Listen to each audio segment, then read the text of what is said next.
What if I started this episode of Cut The Clutter by saying that this entire episode is based on the press conference by a major general, by a mere major general. That doesn't mean any disrespect to the rank. It's a very high rank. But just to put this in perspective, Indian Army at this point should have any number between 275 to 300 major generals, right?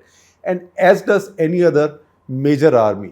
Pakistan Army, maybe 150 major generals, because Pakistani army is much more than half of Indian army, right? Why should we dedicate an entire episode of Cut the Clutter to a mere major general's press conference? That use of the word mere is in this context. Now, first of all, this isn't just any other major general. It is the major general who's in charge of Pakistan's inter-service public relations. Now you might again ask me that, look, this is a major general, a mere 2-star, and that too heading the PR wing of a set of armed forces. So what is such a big deal? Once again, because it is Pakistan. It's ISPR. This major general is speaking not just for the Pakistani army as an institution, but Army, Navy, Air Force, and not just the three of them. Given the complex history of Pakistan, when the Pakistani armed forces speak up, the world listens, particularly that part of the world which has stakes in Pakistan. They listen, and that's why we also listen in India. This is not a brief press conference, it's an hour and 7 minutes. And I will share a link to the whole press conference with you. It's a PTV link. So please listen to this. One gain I have from exposures like this is it sort of teaches me new words in Urdu and also helps me brush up my old Urdu, because there was a time when All India Radio used to have its Urdu service, which was very popular, and we used to listen Hindi film music on that late at night. Now that is not there. Maybe other things happen that we are not paying attention to. But now, listening to this, I also learned a new expression in Urdu, which is kirdar kushi, which if I translate it right means character assassination. Which in this case, he is saying that those attacking the army, particularly on social media, in the names of armed forces, veterans in Pakistan, most of them are now interceding on behalf of Imran Khan. That amounts to kirdar kushi, which I presume is character assassination. But let me come back to focus right now. So what is he talking about in this hour and 10 minutes? If I were to write a headline for this, and a clickbait headline, if we wrote a story like that, I'm quite sure it will go viral, but we are not doing anything like that. But between you and me, there is a lot of informality, so I will tell you what I thought about. When I was listening to him, I thought the headline of this whole saga should be, आपको याद है वो दोस्ताना film का गाना था with Abhishek Bachchan and John Abraham and Priyanka Chopra, माँ का लाडला बिगड़ गया. So for the Pakistani army, Imran Khan is a case of माँ का लाडला बिगड़ गया, because they are the ones who had brought him into power. He was selected prime minister. He had not won his election fairly, and even after all the fixing, and even after all the fixing of leaking of the paper, fixing of the examiner, then help during the exams by letting the student copy, and with all that, when the student fell short of pass marks, the student was given grace marks by way of organizing defections from elsewhere, and by way of then quote unquote persuading other chota-moda parties from joining his coalition. So Imran Khan was still short of majority. He was installed in power by the army, by the armed forces. That is an incontrovertible fact. And before that, the same armed forces that got involved, or by involved, they had run this really vicious intrigue to get Nawaz Sharif out, have him disqualified, jailed, then exiled later, subsequently, have him replaced by somebody from his own party, and then cause an election whereby Imran Khan came to power. Now it so happens that Imran Khan began to take his job too seriously, and he began to think that, look, I won power because I am so immensely popular, right? I won the World Cup in 1992, right? I have to be super popular. And he then began to run ahead of the pack, which means he began to then think that he can now change Pakistan's policy. He can take Pakistan towards a direction of Islamization, which the armed forces also were not prepared for, would not have liked to. Also,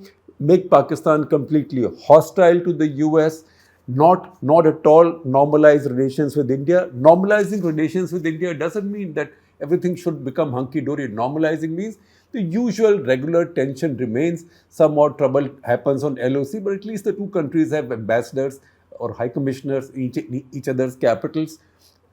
We are not calling each other's chief executives Nazis, Hitlers, and all that, because in diplomacy, important thing is you never abuse your adversaries or your rivals' chief executive, because once you do that personally, it becomes impossible then to have any negotiations. So Imran Khan had been doing all that, and that is what was getting the armed forces impatient, and then we know whatever happened. Now, after all that, this press conference by the armed forces spokesman, that is ISPR chief Major General Babar Iftikhar. He is the new guy. We are familiar with many others, including the famous General Ghafoor. He's a new guy, and he came out to talk, and he said, I will give you a short preamble and then answer all questions. And he said repeatedly, I will take any questions that you might have, right? And very interesting questions came up, very important questions came up. So when he was speaking, it was like the Pakistani establishment speaking. And when he was sometimes asked by correspondents, by Pakistani journalists, that was establishment on the same page, was the establishment consulted, he, without batting an eyelid, said, no, the establishment had nothing to do with it, or yes, the establishment knew this, or we were not consulted, or we were consulted, we were on the same page, etc., etc. So when he speaks, the Pakistani establishment speaks. So, to conclude my initial point, we are listening for an hour and 7 minutes to the most powerful Major General in the whole world. It's the army of 7 lakhs, throw in the Navy and the Air Force, and more nukes, more deliverable nukes than India has. So that's why, see this in perspective. So which are the questions he's answering? Interestingly, one of the questions he was asked was that Imran Khan made a charge of conspiracy, that there was a foreign conspiracy to pull down this government. And this was discussed at the National Security Council meeting, where the chief, the DG ISI, the head of intelligence, etc., are all present. So what happened? So he said that, look, there was a statement issued after that meeting. You read that statement. Was the word conspiracy used anywhere in that statement? So he said quite clearly that there was no foreign conspiracy to pull down the Imran government. So he says, and if the government wants, then whatever happened, it's classified right now, I can't talk about it, but if the government so wishes, government can declassify it. Then he was asked that stories had come out when Imran Khan was going through his last few days of crisis, that the establishment had given him 3 options. One option was to resign now, second was to face his vote of confidence, and third was to dissolve the National Assembly and hold fresh elections. So he said, no, we did not give those options to Imran Khan. Imran Khan asked the army chief to meet him. So army chief and DGISI met him. And then Imran Khan asked them to sort of mediate or intercede and bring about some kind of a resolution to the situation. And he said that the Imran Khan wanted the army chief and DGISI to speak to the opposition and tell them that, look, the preferable option is to dissolve the parliament and hold fresh elections. And he says, we conveyed this to the opposition, but the opposition said no, they didn't want to accept that. So that is our job. We don't determine anything. We are out of it. We don't give instructions to anybody. We just follow the instructions of the government of the day. Interestingly, I forgot count at some point. I was a bit lazy about playing it 1 hour, 7 minute tape again. But I think I counted about 7 times, 6 or 7 times at least, General Babar Iftikhar saying that armed forces in Pakistan, which is a democracy, are subservient to the elected government. Subservient. Frankly, I don't remember having heard that from any establishment, military establishment in Pakistan, that they are subservient to the elected government. He said, we are subservient, we follow their instructions. There is a government in Pakistan. Pakistan is a democracy, elected government. Everybody follows the government. And then there are many institutions. Institutions, these are his words, not mine. Institutions make a democracy strong. Armed forces are one of those institutions, right? So he said, we don't give instructions, and we did not give these options to Imran Khan government. Then the next question that Imran Khan raised, because that is something that he's now saying at his rallies. He's getting a lot of support on the ground in Karachi, in Peshawar. Pakistan also still has a tradition of sort of mass politics. A lot of people coming out for these so-called jalsas, as they are called in Pakistan. In India, we find increasingly attendance at political rallies is now coming down. It's not in lakhs in any case. But in Pakistan, it's still cathartic with Pakistan's democracy to have something happening outdoors where anybody can say anything. So there he's been saying again and again that Pakistan's nuclear assets have now been handed over to thieves. Thieves meaning Shahbaz Sharif and the rest, basically is political rivals. So once again the army says through General Babar Iftikhar, through Major General Babar Iftikhar, that it's a cheap thing to make these allegations. Our nuclear assets are not with any individuals. And then he goes on, he spends some time praising Pakistan's successive political leaders. And he said successive political governments which have been elected in Pakistan have protected Pakistan's nuclear program, kept its secrecy. Without all of that, Pakistan would not have reached where it has now with its nuclear arsenal. And then he says that our command, control and security for our nuclear weapons is appreciated the world over. It's acknowledged to be very, very good, and there is no question of this falling into wrong hands or anything being described as falling into wrong hands. And then this straightening of the record with Imran Khan continues, because again somebody asks him that, look, are you neutral or are you not neutral? Because Imran Khan said that you've decided to be neutral. So he said, I don't like the word neutral. Very interestingly said and very intelligently said. I would say that the armed forces in Pakistan are apolitical. So not neutral, but apolitical. You can draw what meaning you want from it. But remember, it's not a Major General speaking. It is the Pakistani armed forces speaking today. And he then said that, look, we have a constitutional role and a legal role. Beyond that, we have no role. What he's trying to say is that we do not have any extra constitutional role. Now you might say, "No sa chuhe kha ke billi haj ko chali," because until 2018, they did play a very strong extra constitutional role. And frankly, even now, this change would not have happened if word had not spread that the army or the establishment was by now done with Imran Khan. He was spoiled goods. But for him to say this, come out and say this, is still interesting. In fact, he then said, कोई किसी को मिलने नहीं गया, हमारा ये politics जो है उससे कोई लेना देना नहीं है, because there was a lot of speculation, particularly there was a BBC story which he attacked that said that at the last moment Imran Khan offered General Bajwa an extension if he would let Imran Khan have his way, or then he would sack General Bajwa and appoint someone else in his place, and that negotiation took place in the end. So he said no, his exact words, कोई किसी को मिलने नहीं गया, हमारा इससे कोई लेना देना नहीं है, ये किसी के, this was not in anybody's wildest dreams, he said. And then he says something again very interesting. He says all this while, all these years, what is the big argument in Pakistan? And what is the big complaint that people have had with the armed forces in Pakistan? The only complaint they've had is that the only demand they've had is that we should not interfere with politics. He said, we have now put it into effect. People have been demanding this. We have put this into effect.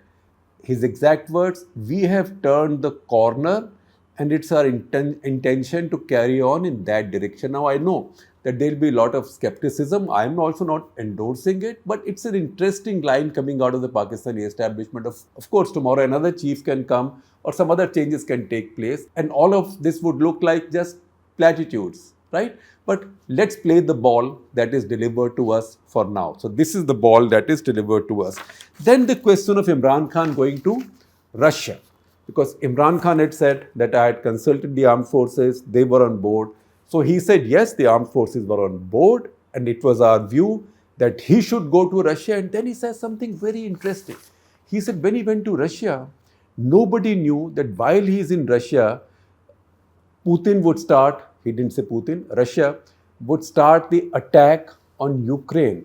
And he said, when that happened, of course, his words, of course, it was very, quote unquote, embarrassing. So he has now said, for the first time, someone in authority in Pakistan, and this is the authority of Pakistani armed forces, saying that what happened to Imran Khan was an embarrassment for him and for Pakistan.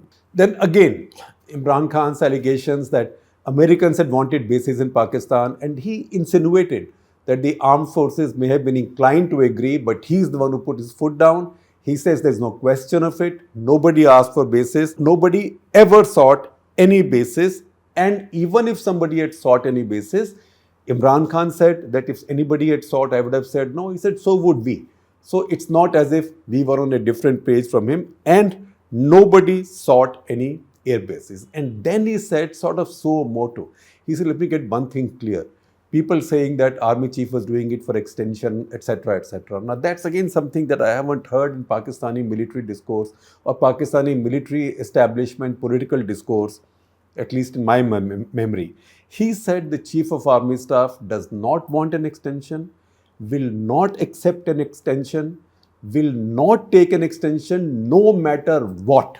And he says that, look, I guarantee to you that he will retire on the due date, which is 29th November 2022. The question is, who would be the next chief? So towards the conclusion of this episode, we'll talk a little bit about that. And this is where he used that expression, kirdar kushi, that this is the character assassination of my chief, by saying that he is doing all this for an extension. And then he goes on to say, and it's very interesting. I told you that 6 or 7 times he said the Pakistani armed forces are subservient to the government of the day. And then he also goes on to say, when somebody again asks him, because Pakistani press also, a lot of them are used to the armed forces playing a very key role in foreign policy, security policy, and the truth is they'll continue to play that role. Somebody asked him that, what about foreign policy, security policy? Pakistan's armed forces have a stake there. How do you handle it? And he said, look, whatever inputs we have our understanding, we have our stakes, we convey to the government and we give our advice to the government. Now, elected government of the day is not bound by our advice. They can make their own decision, and whatever the decision, we follow. So once again, whether he means it, he doesn't mean it, whether he can live up to his word, that we'll see as time comes. But that this is being said today, just days after the big change in Pakistan, is very significant. And he says that, look, to think that we influence the courts is nonsense. We never influence the courts. Courts in Pakistan are free. Institutions are free, and institutions are the strength of a democracy. Now, these are things that you don't expect to hear from the Pakistani military establishment. And interestingly then, somebody says that, there were rumors that courts were told that either you settle it tonight or there will be martial law. He said there was no question of martial law. Nobody thought of martial law. And then he says quite assertively that martial law will never be declared in Pakistan again. Now, that's quite a statement to make looking at the future. He said martial law will never be declared in Pakistan again. Of course, he had said inshallah to this, so everything is up to God. But he says that. And then he says again something very interesting. He says Pakistani army is successful because people of Pakistan are with Pakistan's army. Pakistani army can't be at odds with the people of Pakistan, because you've seen countries where the people and the army are at odds with each other. And we all know what happened to those countries. Now, I don't know what he's referring to. It's possible if I'm thinking, but my imagination may be too colorful, but maybe it's a reference to the old Soviet Union, which then broke up. I don't know, but I'm only guessing. And then, of course, when he's asked about Pakistani army dissensions or differences between the top brass, he says, look, this is not an individual's army. The chief is there. Whoever the chief, wherever the chief turns, 7 lakh soldiers turn. Which is what brings us to what is happening in the Pakistani army in terms of the power structure. Now, when you follow Pakistan, politics is one thing. Politics, again, politics of provinces is one thing. Islamist groups have lately become powerful and very significant, like TLP, Tehreek-e-Labbaik, Pakistan. That is another story. Then there are ethnicities and linguistic groups. That's another variable. But the armed forces. So there is a power game that goes on in the armed forces as well. Now, we spoke about this in an earlier Cut the Clutter, that Imran Khan would probably have preferred if General Faiz Hamid, who was his favorite ISI chief and who had played a key role as the deputy in ISI in ensuring Imran Khan coming to power. And he's the one who was a kind of mentor and father figure or uncle or whatever you call him of the Taliban. And he's the one who was going around painting in the radar screen in Kabul with that cup of tea without saucer, right, in civilian clothing, and sort of preening like he had conquered Afghanistan and defeated the Americans. The chief, General Bajwa, wanted to move him as Corps Commander, Peshawar, and appoint his own man as ISI chief, which he did because it looks like Imran Khan resisted that change. So the chief made that announcement by himself. So Imran Khan then held back. He delayed notifying that announcement of Lieutenant General Nadeem Anjum's appointment as chief of ISI and Lieutenant General Faiz Hamid's appointment as Corps Commander, Peshawar, right? But ultimately, the army had its way, and this appointment was notified. So Nadeem Anjum became ISI chief, and Faiz Hamid went to Peshawar. Now, Faiz Hamid went to Peshawar, sidelined a little bit. What was Nawaz Sharif's concern? Nawaz Sharif's concern was that when he comes up for elections, if election took place at the regular time, when he comes up for elections, who is the army chief, who is the ISI chief, because he will need that help. So he wanted to mess with the line of succession in the armed forces. So he would have liked to put Faiz Hamid in a key position. Now Faiz Hamid is in Peshawar. He continued to be Pakistan's chief interlocutor with not just the Afghan government, but also Tehreek-e-Taliban Pakistan. Tehreek-e-Taliban Pakistan is a terrorist group which keeps attacking Pakistani interests, Pakistani armed forces. It's quite nasty, but Imran Khan's government had been negotiating with them. In December last year, they had come close to a settlement and there was a ceasefire for about a month that didn't last. And lately, the trouble has resumed over the past several months. In fact, over the past several months, this year they have already been 52 incidents. In the same period last year, there were 35. There were 155 people killed last year. There were 68. So this activity has gone up because on the Pakistani side, it is believed that the Taliban government is not keeping its promise of restraining Tehreek-e-Taliban Pakistan. But who is the interlocutor with TTP and Taliban government? It's Faiz Hamid. So the first action that's happened after the new governments come in Pakistan is these air attacks and rocket attacks that Pakistan armed forces have now carried out inside Afghan territory in both Khost and Kunar provinces along the North Waziristan border, that area. That is a trouble zone. It so happened that one evening, 7 Pakistani soldiers were killed in an ambush in that area, apparently by Tehreek-e-Taliban Pakistan.